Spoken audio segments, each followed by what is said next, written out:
very much. Team Spirit versus Tundra here at DreamLeague. Cinderman is here as well. Forgot to mention you. Sorry about that. It's a me. Our first time casting the new look Tundra. Very excited for that. Relatively new lineup overall. Mind control on the off lane. I love the way that BSJ put it in that video. Released from the shackles of karaoke. Dude, as you know, I was ruffling. I heard that. That was so good. As we might have a fight early on. Talk about these lineups in just a bit. Collapse. Oh, Shockwave, and that'll be the end of it, it seems.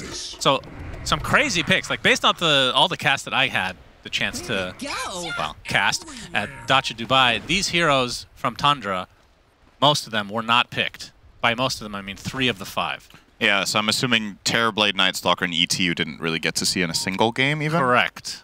Well, I never saw them, yeah. Right. Yeah, it's definitely a bit of a curveball. I will say ET is one of Whitemon's best heroes, so I'm curious to see how well he can perform in this lane. I think theoretically speaking, the matchup with Terrorblade is fine for... It's fine for stabilizing Terrorblade's lane, but I don't know if you have exactly that much kill power. I think if Terrorblade kills in lane, it's generally off the back of popping meta and playing with a support that slows, so you can just keep hitting people. But ET has a stun that you then wake up from, so... Don't really know if they can get that much done up here in that sense, but I think it's the big picture you're looking at. You want a support that stabilizes and gets Pure off to a good start, and if he's farmed, he's happy. The Nightstalker techies is almost a weirder one for me, because technically speaking, we've seen techies win lanes quite hard in the first few minutes of the lane even, with some very aggressive harassment into Blastoff. Nightstalker doesn't really offer anything, right? You have a little bit of a slow, bad damage, compared to in the last game where we saw a much, much more powerful kill lane for the techies. This time around, 9 class might have to take it a little bit easier. So don't expect many kills from Tundra, really. Okay. Well, you said that last game. That didn't go too well for your predictions. Oh, and not many kills from Tundra last game either. That is fair. That is technically true, as always. But yeah, should be interesting to see some of these heroes come to light. What's the reason Terrorblade has not been... I mean, this hero I complained about. Like, there was an era where Medusa, Terrorblade were just the only heroes being picked, it felt like. And it's been like 6 months. He's been in the shadows to some respects. We're going to see another Reflect into the meta being popped. Collapse. Has his skewer if he needs to get away. Will be taking an Elder Titan with him, but take a little damage as a result of that. He waited very long to do that. He was trying to bait him and get the skewer into tower, but eventually has to do it maybe a little bit earlier than he would have liked. So neither hero is going to die, but very good pressure coming out from Tundra there. Keep in mind that was a level 1 ET, so if there's a stomp there, maybe if you're clutch, perhaps you set something up. But yeah, all good in that matchup so far.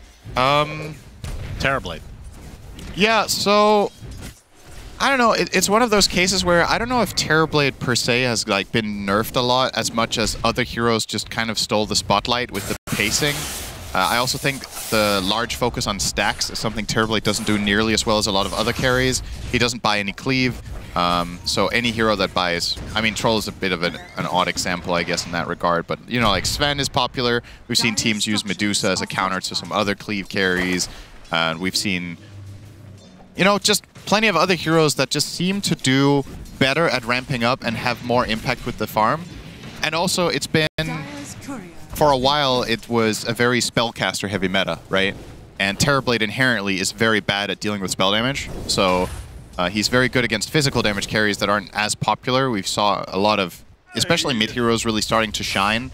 Now that things are getting toned back a little bit, maybe a hero like this can find a way back, perhaps? Right. Not to interrupt, Cinderin, but I think I just saw a very interesting mechanic, but I'm not 100% sure.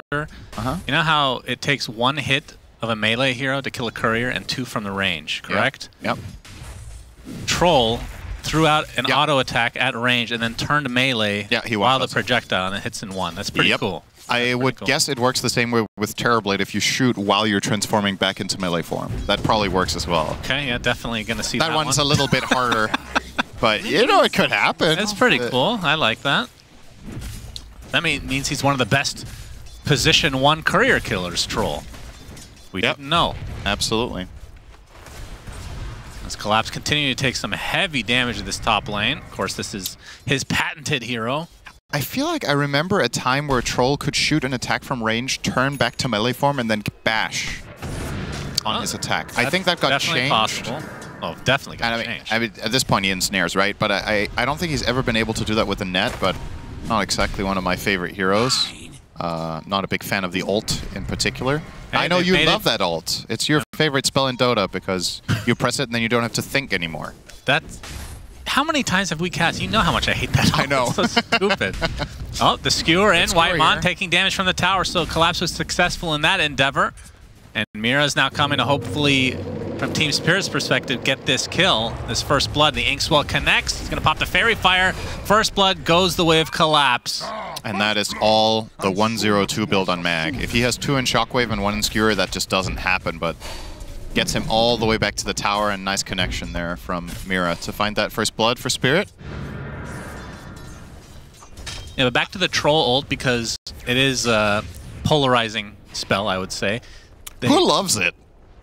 That's true. Well, I would say Troll players love it, probably. Yeah. They keep picking the hero, for God's sake, as Laurel getting pressure under the tower, Thompson. Gonna use that Rolling Thunder very early on to try to get Miposhka.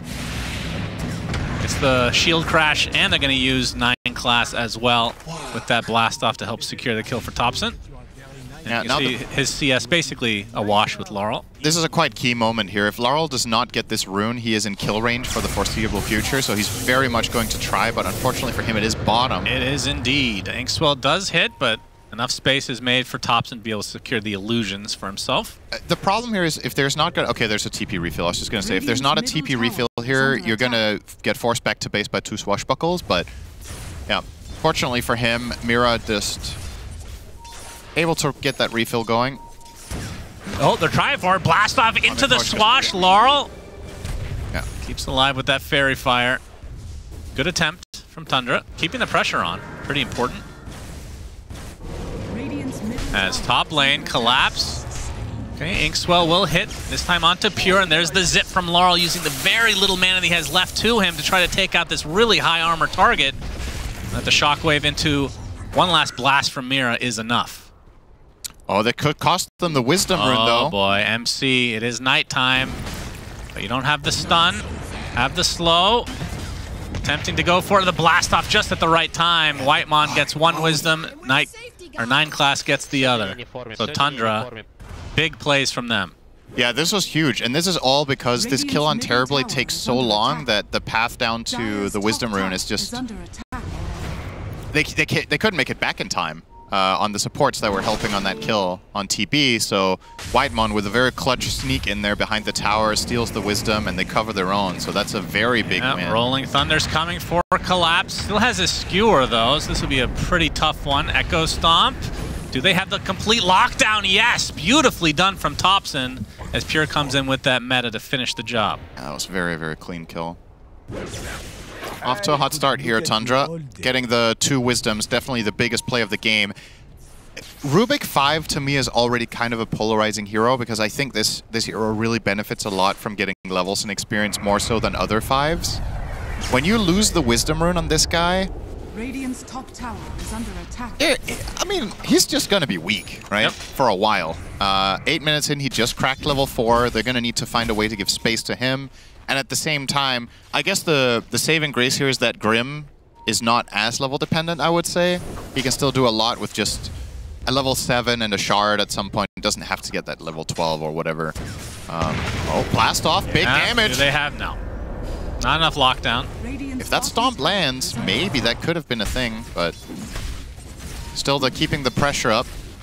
Laurel with a nice rune snag before that, dodging the Echo Stomp.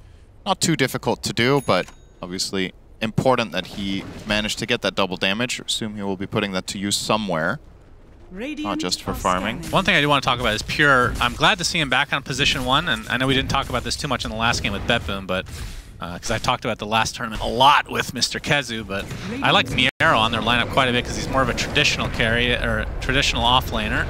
There's Mira.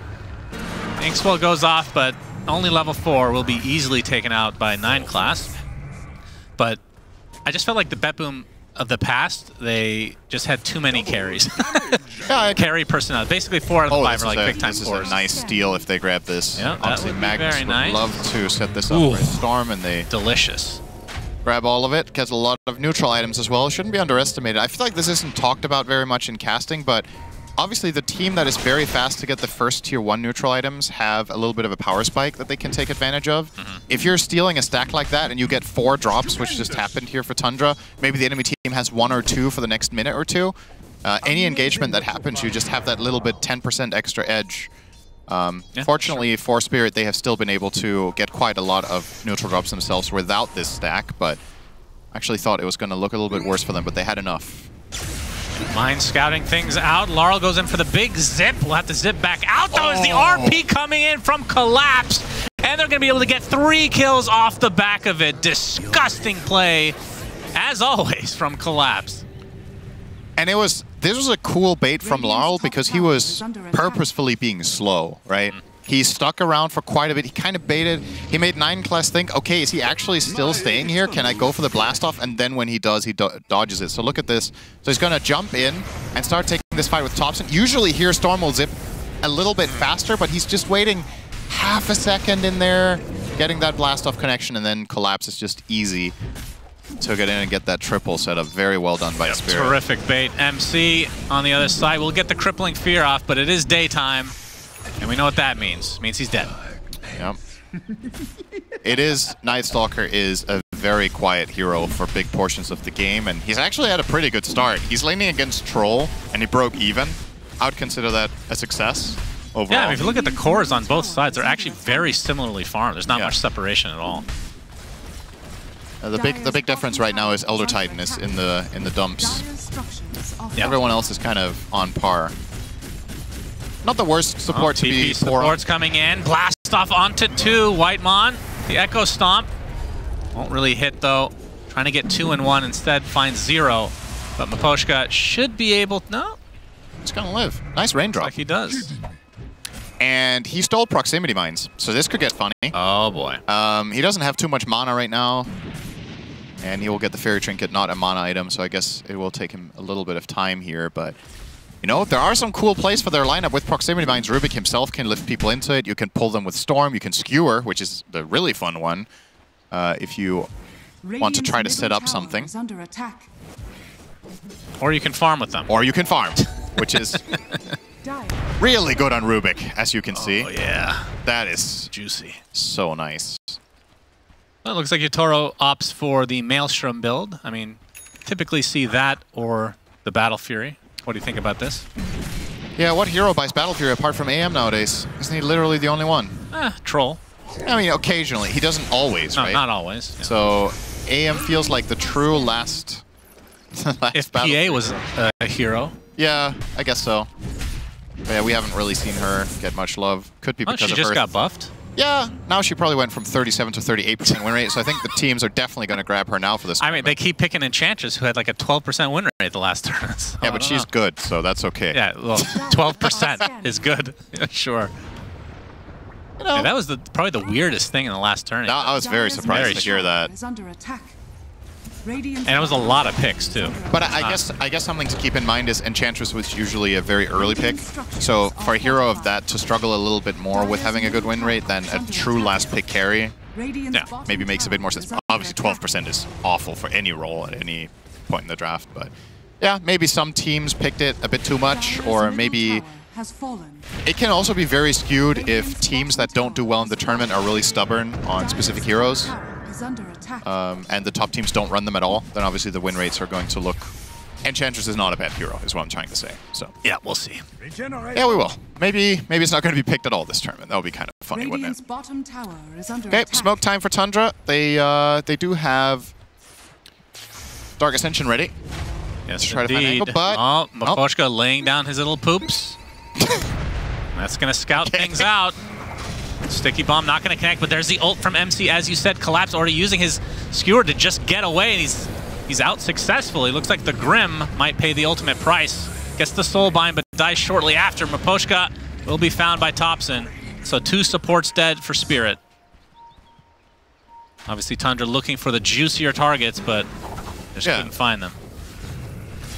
I guess that's all right, especially this Dark Ascension. It's going to turn Natural Night in 40 seconds, so it's not like, okay, this was a huge play and now we suck again. Night Stalker is actually going to be able to do more now for a bit, if he wants.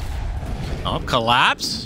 After the Echo Stomp's already gone through, gets the Skewer into the RP. They don't have another Electric Vortex. There's a blast off onto 2, and now the Taser to follow. So no right clicks will come for the side of Team Spirit for a bit, but Collapse trying to limp away. They don't have that much damage. The Swash actually misses, but it matters not. Live when that missed, actually. And Pure ends up dying in the top lane to Yatoro in a 1v1. And neither of them ulted. What? Wait. What happened? That is so weird. Is it just a gentleman's agreement? We're just going to hit each other and see who dies. He had Sunder. Yeah, neither of them ulted. Was it really a 1v1? I mean, I feel like we saw basically everybody in the mid lane. Actually, the real troll ult is attacking someone and not doing anything but not ulting. Yeah, that's great. Miposhka will deward and die for it. Oh, it got some armor. Gets off a shield crash. That's nice.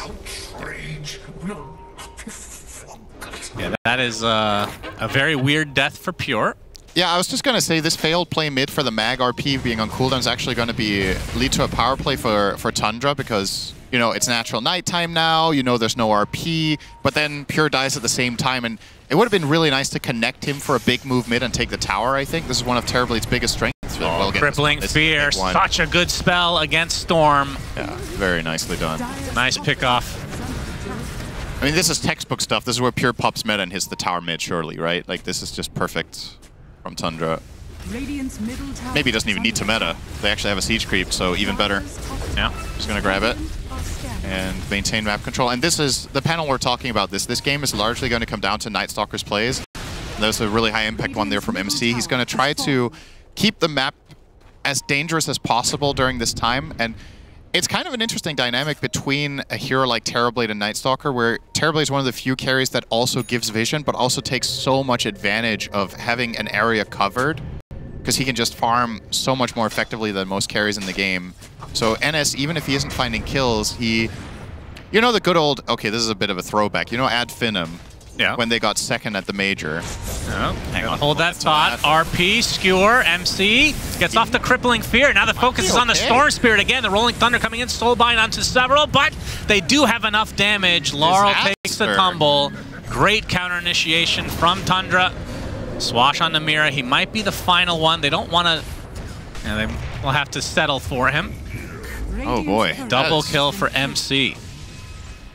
Yeah, so what I was going to reference was when Ad Finum did really well at the Boston Major, one of the things they took advantage of was playing Bounty Hunter as position 4 and just using him largely to, you know, just cover the map, right? And Night Stalker as a position 3 is one of the very few offlaners that can kind of fulfill that role, especially when he gets shard, so that you constantly have full mana and HP and you keep the farm efficiency up while you're covering areas of the map. So if you can play that with a true hard carry like Terrorblade, and, you know, one of the best late game supports in theory in the Elder Titan, I actually think this is a very cool strategy. But it is also very volatile, because if this phase of the game goes badly and you lose control, you don't really have an obvious path back. But so far so good for Tundra in their map plays, looking very nice. I know that White Mom plays Elder Titan quite a bit, but how much thought went into that? No, like, did they know they wanted to go Terrorblade? Because theoretically, Elder is very good, historically at least, against the likes of TB. I don't think there was any element of block in it, because I don't think... I mean, Spirit, they can play it, but I don't think they've played Elder Titan much for a very long time. So I don't really think there was the block element, but I do think a part of it was probably, this is one of our safe lane protecting support, so we can pick Pure anything he wants. I think it was more for them than against the enemy. And he got the job done, right? Pure is looking solid after that laning stage. Yatoro is still eclipsing him by about 1,000, but it's not too big of a deal. Yep, that solo kill definitely had something to do with it. That's basically the lead, honestly. Yeah. Without that kill, it's probably even. Or maybe Terrorblade's ahead, actually. He should be ahead. So what is the build for TB these days? So he has Manta, Vlad's. Yep. So I believe the nerfs to Vlad's this patch are only to teammates, right? It's the exact same item for you. Ooh. The auras that are worse, I believe. So he still gets the full benefits as the wielder. I believe so, yeah. I think it's the exact same. So, yeah, what do you get here? I think staying power has to be the name of the game, right? Like, I guess Scotty Satanic, maybe a Dragonlance upgrade. Maybe just only get the Dragonlance. Because those are all the old school builds. Yeah, I think you still go the same build. So really the only difference is the Vlad's that didn't used to be a thing. Yeah, and I don't even know if that one is a mandatory one. It might just be a... I mean, obviously nothing is mandatory, but I don't know how popular that's going to be if Terrorblade gets played a lot. It's obviously great for just sustain. You can jungle as much as you want. The mana region's great for spamming your clones, but... Well, Thompson has Ags now on that Pango, so Shield Crash will do a lot more. Radiant's middle tower is under attack. Talk about this a lot as well, but in terms of like the old Ags power spike at level, it's equivalent to the level 18 now for Pango, which means a lot later of a power spike. Typically you get the Ags around level 13 through 15 before, and 15 was the power spike with the second talent, but now you gotta wait 3 more levels for that low cooldown of Shield Crash and ult. Isn't it funny that this hero has been nerfed probably 15 times in the last year, and it's still a top tier that's hero? Crazy. Imagine how good it was originally. Yeah. When you think about it. That is true. That is insane. Miposhka. Nice escape here from Miposhka. Very, very good positioning there. Not only does he escape, but obviously anticipating this movement and trying to break smoke, and doesn't even get caught. So nice space here for Yatoro. He's knocking on the front door up top. Obviously can't commit for this tower, but he will at least push into it and let his siege wave do a little bit of damage. And he is going for a pretty standard troll route here with the Maelstrom, S&Y, and Sabiki. Actually will go and hit that tower, and Tundra are going to take this opportunity to go for a bigger objective. Yep, Mr. Roche is on the table, 21 minutes. This is another great benefit of having Vlads on Terrorblade, I suppose. Yep, true. They don't have the best Roche taking. This will take a bit. Yeah. Now that Thompson has made its way over, it'll be a little bit easier. MC pretty useless. Just the body inside the pit right now. Yeah, 3 points in Lucky Shot will get the job done, though. Some nice minus armor. And looks like Pierre's going to take it so he doesn't get 1v1'd by Yatoro again. I wonder if there's a world where this one could have gone on NS, actually. But maybe that's a bit too cute. I'm always, whenever I'm looking at the transformation carries, I'm always thinking, okay, is there another hero that could really benefit from it too? Because if you meta on your first life and you have on the second one, your Aegis life isn't really that good. Same problem that Dragon Knight faces with Aegis, same problem that Lycan. But you could get Shard on TB. Yeah, it helps. Makes it a little bit more bearable. It does help. Which we did see that while the hero was AFK. Collapse, yep, Horn Toss. And that is going to be the... Oh, RP actually connects onto both. Nicely done. 9 class. Okay, the taser actually does connect. But the zip from Laurel will ensure the double kill. You had your warning. Great reaction from Team Spirit there. Collapse is pretty good at Magnus. Yeah, some would say. Yeah, the Horn Toss, I mean, remember, that used to be 1,400. Back when he won TI. Yeah. While also being a stun. True. It was even better. Probably better than Prime Pango, actually. Which is quite impressive. I wonder, okay, let's... give me a quick instinctive top 3 of most overpowered individual heroes there's ever been in Dota 2. Ricky when he had a Death Ward. That's not Dota 2. Damn it. Dota 2. Yeah. I mean, there was the era of Jug, Troll, Sniper. Okay. I'd just count that as 1, I guess. Okay. If you want. You can pick any version of a hero in Dota 2. So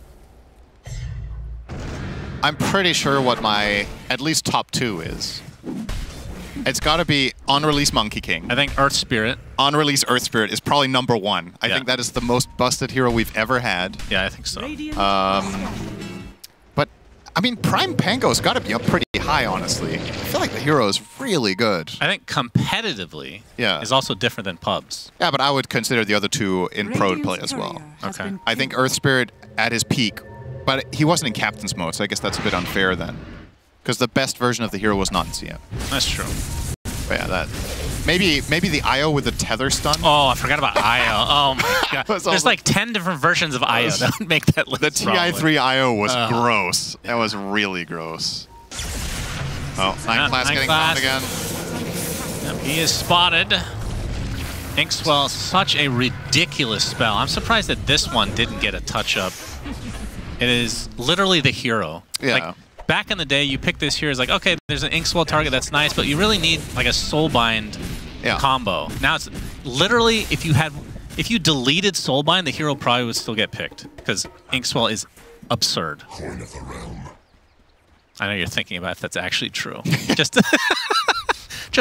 I genuinely think you're right. MC gets off the crippling fear. Nice timing from him. Collapse, trying to stay afar. Oh my god, so much. He gets netted up by Yatoro, but now the counter initiation from Thompson. Rolling Thunder's there. Yatoro's out of mana. No mana, so that useless ult that we talked about won't be able to be activated. Trying to potentially deny himself. He's really fast, though, I have to say. There's the final stun from Thompson into the right clicks, and Pure will get credit for it. That's a great trade for Tundra if they get 9 class out of here. Oh, nice lift, though. Yeah. Good timing there as RP was used just for a techies. Oh, they get the stomp. Echo stomp. Rolling Thunder was stolen, though. Mapochka getting pretty good value out of that. We'll be able to get away, although the right clicks from Pure are doing so much damage. And yeah, he gets the final one in just in time. So Tundra, they lose their Night Stalker Pango techies. Yeah, Pango got killed off camera by the Storm plus Grimstroke mid, so without that, this would have been a pretty good trade for Tundra, but that kill is huge. Yeah, I don't know if this one's happening. Not happening. The Crippling Fear, though, is something that Laurel has to be... I mean, he did have BKB, I guess. I want to say this is the phase of the game that can a lot of time be really awkward for Night Stalker, because you're not really farmed enough to be a big threat with how this game has gone. You did a really good job in a couple of early skirmishes, but you didn't find your big farm. So you're in this awkward limbo where you're level 12 and the mag is 16, right? Yeah. For comparison. So your way back into a powerful position can only come from one play, and that is finding some sort of a flank move where you get a good Crippling Fear off and find hero kills. Farming the map, your hero is just inefficient. And I think a big part of the reason why this hero isn't so much favored in pro play in general, but especially in this patch right now, is that a lot of the games tend to have this little bit of a lull in the middle of the game where things can be a little bit slow and methodical, and Night Stalker's just horribly inefficient. There's just like no build on this hero where isn't that why we used to see Midas into Shard? Yeah, but then you fall into the other trap of, well, if you go that route... Then you're a little too slow? Then you're too slow for when you want to build the advantage. So I think that's why this hero is so difficult to implement, is that the timings are very narrow. And I honestly think Tundra did a really good job in this game in the first 15 minutes, but all it takes is just one bad moment where MC gets caught and killed, and you just really fall off a cliff. It's kind of the old... it's the old Queen of Pain mid syndrome when she didn't used to scale very well. You get like 5 early game kills, you die twice, and you feel like you're the worst hero on the map. So, right. NS can very easily run into the same issues. So effectively at this point, it's kind of, you know, Terrorblade is very much alone at the top of the charts. That's the thing. If you had a position 4 that could scale and you can kind of just swap positions with them, like you're forcing heroes to buy BKB that typically don't want it, right? Like the Storm wants to try to get away without the BKB in most games, but the Crippling Fear is just like you have to get it. Or Force Staff, but it can be awkward. Yeah. So I think they don't really have a position 4. I mean, sure, Elder Titan theoretically can scale, but we're not going to be seeing that this game. No. It's also not how Whitemon plays as a player. I would put him very much down at the bottom of the list of players that play to scale. I think he's always been a very sacrificial player by nature in the 5 role, so he's not likely to make the decision 15 minutes in of, okay guys, this is a game where I'm going to become a core, compared to Toronto Tokyo that we had in the last series, for example, who will very much make that judgment call a lot of the time. Alright, time for Spirit to put on the pressure here. You gotta be very careful as Tundra. If anybody gets spotted by this Invis rune, it could just be a straight up horn toss kill and could open up the base. Love seeing this confident from Spirit without the Aegis. They just recognize this tier 2 tower is just free. Troll is very strong at this point in time. Laurel has his Parasma now. Yep. We'll be going for his Kaya next. Got a little bit nerfed this patch, didn't it, Parasma? I think it got more expensive, was it? I think it got quite a bit more expensive. Wasn't it like 400 gold or something? Yeah. and it lost 5 int, so just clearly worse. But smoke from Tundra, they need to get something out of this, knowing that Roche will be up potentially soon, 30 seconds away from knowing. But if it is a fast spawn, then whoever wins this fight would potentially get a freebie. I think the dream initiation from them is to... I mean, it's hard, right? But if you can somehow kill Magnus before he gets BKB off, if you can initiate with a blast off or initiate with a Pango ult, where you just blink in on top of him and get a chain stun. MC focusing on the supports for now. Miposhka has the Ink Swell. Nice rolling thunder timing from Tops, and we'll be able to clean up Miposhka as a result. But there's the Soulbind, the ultimate counter to the rolling thunder. Very annoying to deal with, especially in that position, as there's a Horn Toss Skewer from Collapse. Focusing now onto just Topson, who's left to his own devices. That's a core for support. Yeah, that feels like a little bit of a mistake from MC. I think the Soulbind was actually not an instant connection. I think he flew in and bound to the Pango. Obviously understandable, he wants to go for the chase onto that Grimstroke, but needs to be very aware of how much it ruins Pango's fight to get bound to anyone. Yeah, Roche is waiting. I wonder how much, I bet there's probably some stat that we could look at some point, but I wonder how much having a good shard matters in terms of like pick rate for supports, because you're getting them for free half the time when you get the Tormentor. Like Elder Titans is, I mean, I think when you compare it to other shards, it's pretty bad, I would say, right? I would agree with that for support, yeah. And that's what they got this time. They got the... Yeah. I mean, Techies is...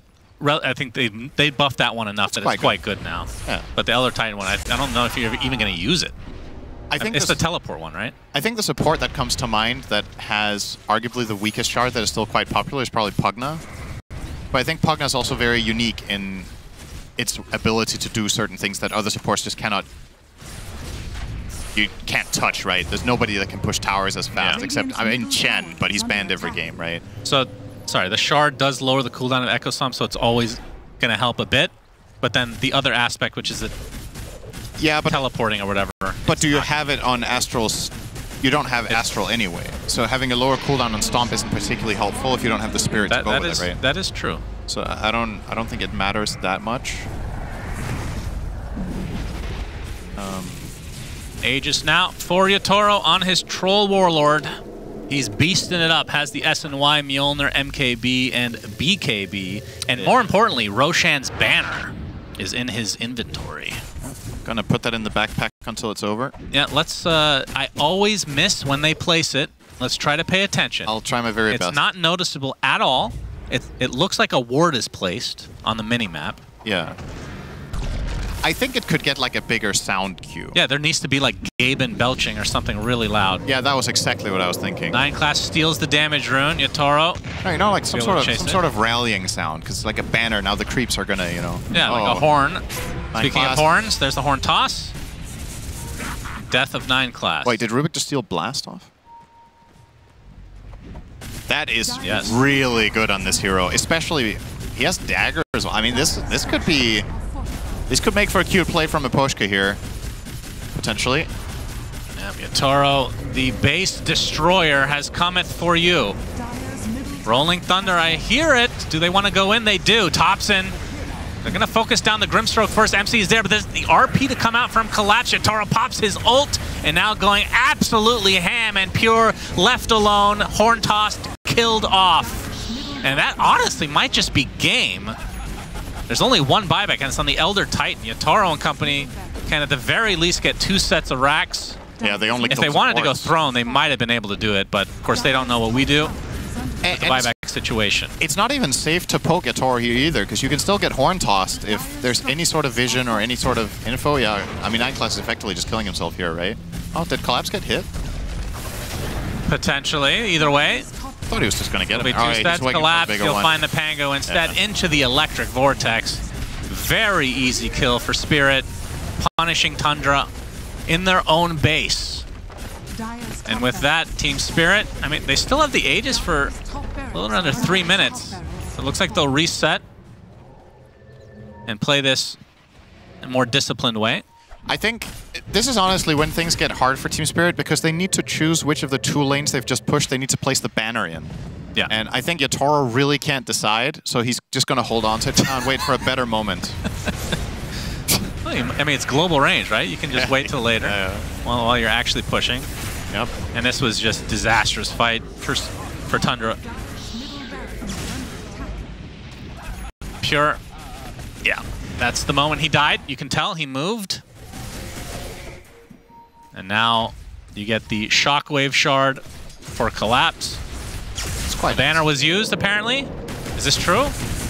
Or it's just not in his inventory? So could have been used, could have been passed off, could have literally deleted it. We'll never know. All right, I have a different question for you about the banner.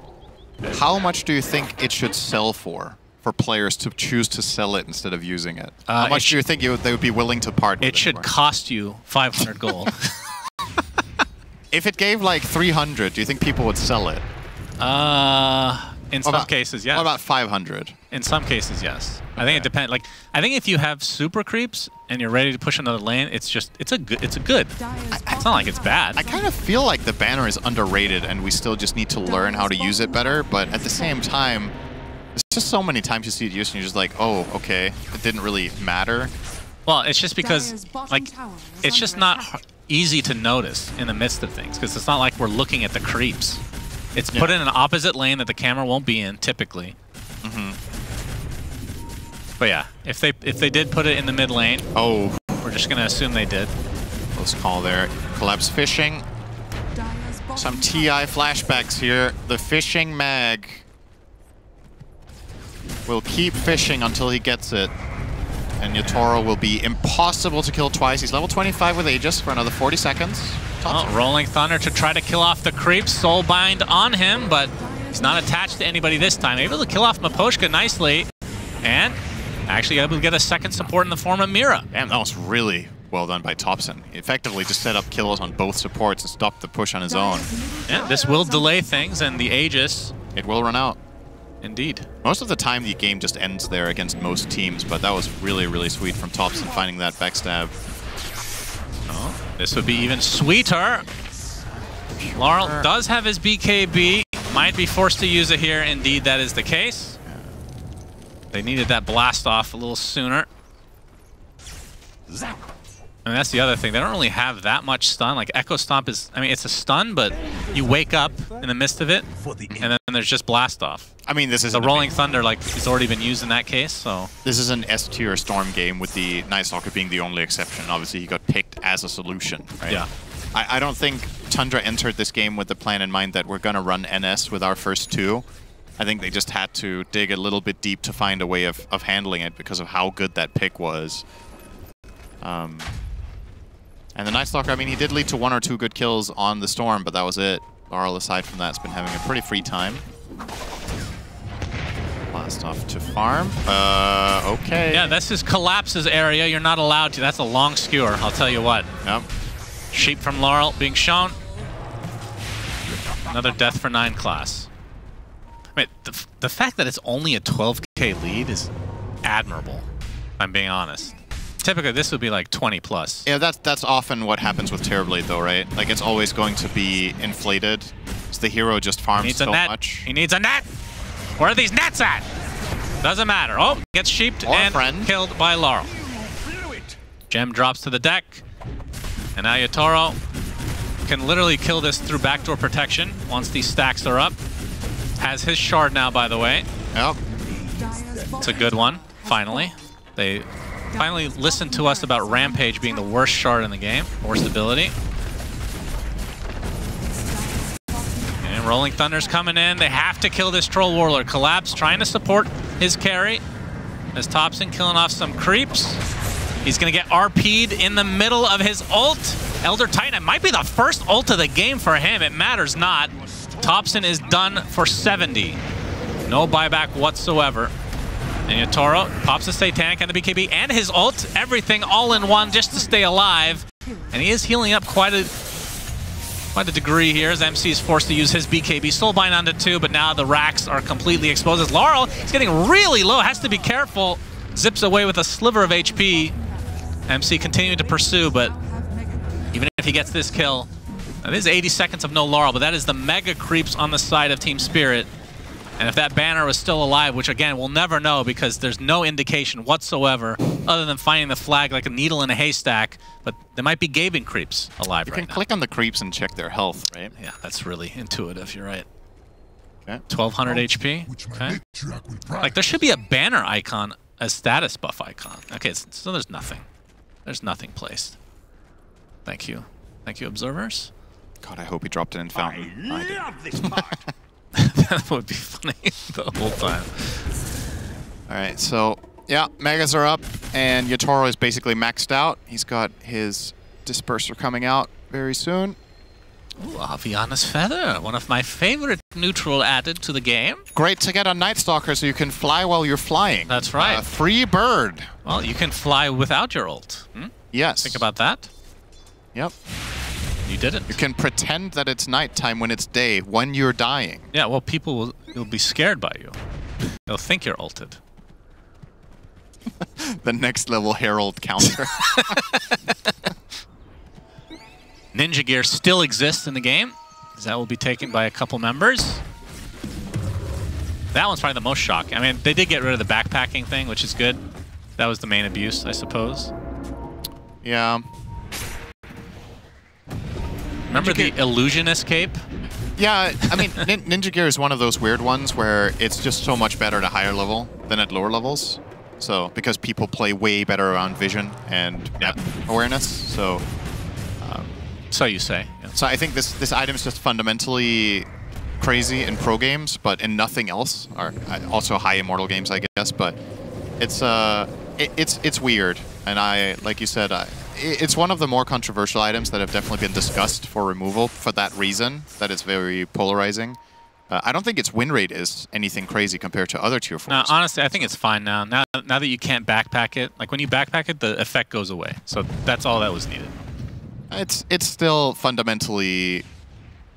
Smoke is such a powerful tool in the game that it's on, you know, it's on a... There's a finite supply, except if you have this item, right? And Collapse, that's who they want. He's glimmered. Nope, he was Ninja Geared. Ninja Geared, sorry. We were just talking about it. Ironic. Well, Rolling Thunder will be wasted. They couldn't see him because he used Ninja Gear. Radiant It happens to the best of us. MC is closing in on a nullifier. I mean, it's like you said, the lead for Mega Creeps, 16k, not that bad, but Terrorblade will be one of those heroes that is always extremely high up there, just farms faster than almost any carry in the game, so will even match the Troll here. Pure, quite admirable game from him in terms of net worth, but haven't really seen much impact from the hero. Like, hasn't got to hit people very much. It's very much being controlled by the Storm and the Mag. Speaking of... Yep, there's the horn toss. Boy. Forced the BKB onto Pure. He's looking for a fight. RP not going to be expended, was faking it out. There's the ult from Yatoro to focus down Pure. He will die, but does have buyback and his ult still. Or by ult, I mean Metamorphosis, of course. There's Laurel jumping in, getting a deep Electric Vortex. That's the death of Thompson. He is the one without buyback. And now MC forced to BKB as they're going to just GG out. As this one is done. The team spirit. Very impressive display from them versus Tundra here. Yeah. Just a very clean game. I think something that Team Spirit really accomplished in this game was to get all three of their cores a good start.